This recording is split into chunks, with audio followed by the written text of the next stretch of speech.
Assalamualaikum warahmatullahi wabarakatuh. Apa kabar teman-teman kelas 7 hari ini? Semoga semuanya sehat, tetap semangat, dan selalu dalam lindungan Allah Subhanahu wa Ta'ala.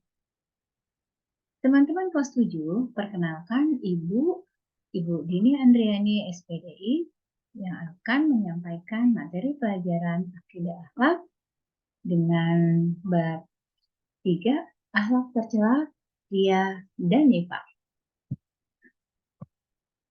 Mengapa kita perlu mempelajari dan mengetahui materi akhlak tercela, riya, dan nifaq? Dengan kita mengetahui riya dan nifaq, kita diharapkan bisa menghindari sifat-sifat tercela ini. Karena sifat riya dan nifaq merupakan sifat tercela yang dibenci dan dimurkai Allah Subhanahu wa Ta'ala. Teman-teman kelas 7, akhlak tercela, riya, dan nifaq kita akan mempelajarinya lebih luas dan lebih dalam, mulai dari definisi, macam-macam, bahaya, cara menghindari, dan dalil Al-Qurannya. Teman-teman kelas 7, definisi riya. Riya secara bahasa artinya berpura-pura atau pamer. Secara istilah adalah memperlihatkan ibadah atau amal soleh kepada orang lain bertujuan untuk mendapatkan perhatian dan pujian. Nifaq adalah perbuatan berpura-pura atau ingkar. Apa yang diucapkan tidak sesuai dengan apa yang ada di dalam hati dan tindakan. Nifaq merupakan perbuatan yang mendustai agama. Yuk kita mengetahui macam-macam riya. Riya ada dua. Yang pertama, riya dalam niat. Yang kedua, riya dalam perbuatan. Riya dalam niat,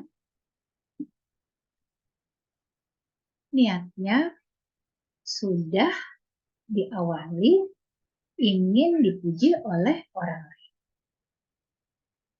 Untuk menghindari riya dalam niat ini, kita mengerjakan amal ibadah dengan niat yang tulus dan ikhlas hanya karena Allah Subhanahu wa Ta'ala. Sementara riya dalam perbuatan, niatnya sudah benar karena Allah. Tetapi di tengah perjalanan, perbuatannya ingin dipuji dan diperhatikan oleh orang lain. Apa saja sih ciri-ciri riya? Pertama, niat bukan karena Allah Subhanahu wa Ta'ala. Kedua, amal ibadahnya ingin dipuji orang lain. Tiga, berbuat baik hanya sekedar tidak enak atau ikut-ikutan. Keempat, berpura-pura khusyuk. Kelima, berupaya amal ibadahnya diketahui oleh orang lain. Bahaya riya. Amal ibadahnya tidak diterima di sisi Allah Subhanahu wa Ta'ala. Senantiasa tidak puas dan hatinya tidak tenang. Sayangkan bila kita sudah melakukan ibadah tetapi ternyata tidak ada nilainya di hadapan Allah Subhanahu wa Ta'ala. Untuk itu, bagaimana cara menghindari agar kita tidak punya sifat riya? Yang pertama, kita mohon perlindungan kepada Allah Subhanahu wa Ta'ala. Yang kedua, kita meluruskan niat kita. Apa yang kita lakukan itu niatkan hanya karena Allah. Ketiga, kita ingat bahaya riya di dunia dan di akhirat. Karena riya ini adalah perbuatan yang dibenci dan dimurkai Allah. kita perlu menghindari riya. Dan yang keempat, kita merahasiakan ibadah kita. Ibadah cukup Allah dan kita yang tahu.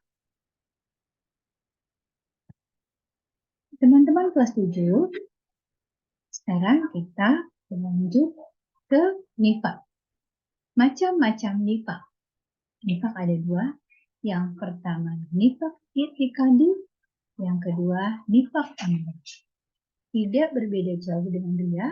Nifak i'tiqadi adalah dari hati. Bicaranya beriman, tapi hatinya tidak. Nifak amali, hatinya beriman, tetapi perbuatannya tidak menunjukkan orang yang beriman. Orangnya itu disebut munafik. Nah, bahaya dari nifak atau orang munafik ini, yang pertama, kerusakan di muka bumi. Kedua, tersebarnya fitnah atau kekacauan. Yang ketiga, perpecahan di antara umat. Dalil sifat riya dan munafik ada di dalam Al-Quran surat An-Nisa ayat 142.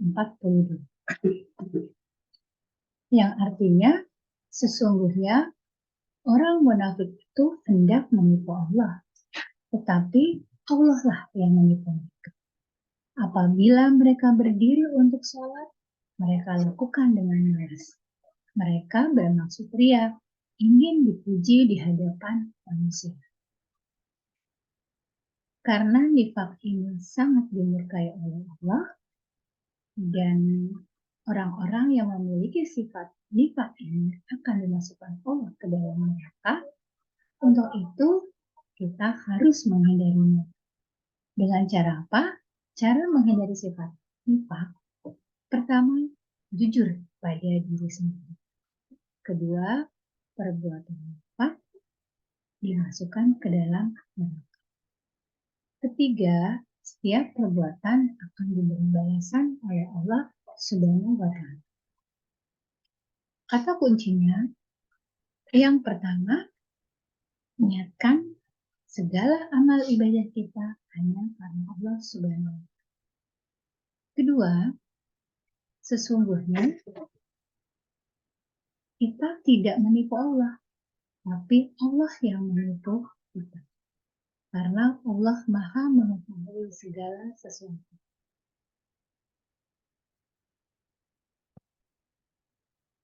Demikianlah materi pelajaran hari ini.